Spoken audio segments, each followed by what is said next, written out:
मैं ऑफिशियली जुड़ा हूँ, उसका प्रवक्ता हूँ भाई, ऐसा क्यों करते हो? हाँ, अभी कुछ मैंने पाला थोड़ी बदला यार, कुछ तो भी बोलते हो। माना कि एक बात मैं बताऊं तुमको, सावरकर का मुद्दा है, तो शरद पवार जी हमने मिलके वो सॉर्ट आउट कर लिया है, तो वो हमारे में कोई ज्यादा नहीं है। सावरकर जी के जैसे मुद्दे पर हमने स्पष्ट राय रखी, वैसे ही शरद पवार जी ने अडानी के मुद्दे पे रखी, तो उसका तो स्वागत है।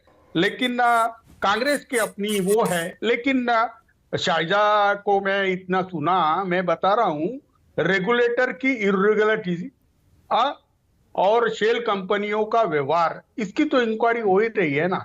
इसकी तो इंक्वायरी सुप्रीम कोर्ट से हो रही है।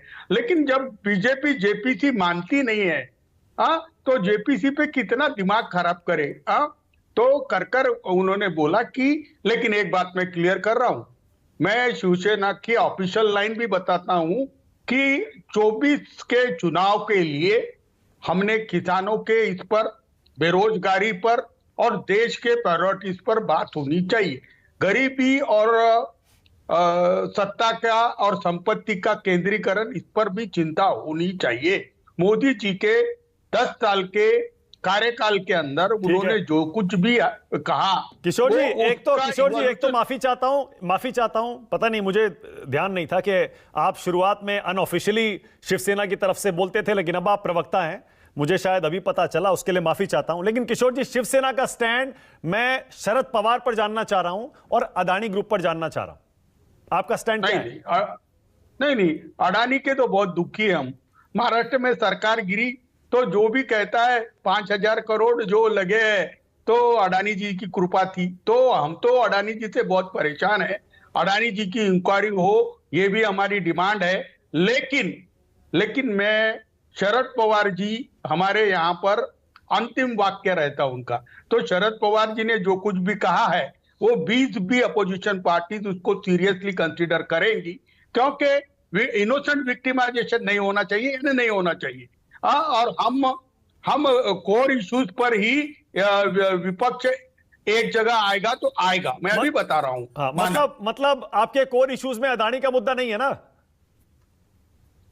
नहीं, भ्रष्टाचार तो है ही, क्योंकि चारित्र की बात तो शायद तुम्हारी पार्टी बहुत करती है, और 70% तो आपने कांग्रेस ही जमा कर ली है। और भ्रष्टाचार तो महाराष्ट्र में क्लासिक एग्जांपल है कि पैसे लगा के आपने सरकार गिरा दी, लोक नियुक्त। किशोर जी एक सेकंड, किशोर जी, आज देखिए, आज बाकी मुद्दों के लिए नहीं, आज मैं सोच रहा हूं इसी मुद्दे पर रहेंगे। दर्शक यही जानना चाह रहा है, बड़ी खबर है, और आपने भी कहा, पवार साहब ने जो कहा वो अंतिम वाक्य है, और विपक्षी दलों को इस पर विचार करना चाहिए। मतलब शिवसेना विचार कर रही है ना, वो भी पीछे हट सकती है ना जेपीसी की मांग से?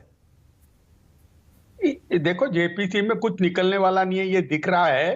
तो ज्यादा देखो, संसद तो चलनी चाहिए ना, गंभीर मुद्दों पे संसद भी चलनी चाहिए। अच्छा, मतलब और दूसरा सिर्फ जेपीसी तक सीमित नहीं है मुद्दा। किशोर जी, आपको भी लग रहा है हो सकता है इनोसेंट विक्टिमाइजेशन हो रहा है गौतम अडानी का?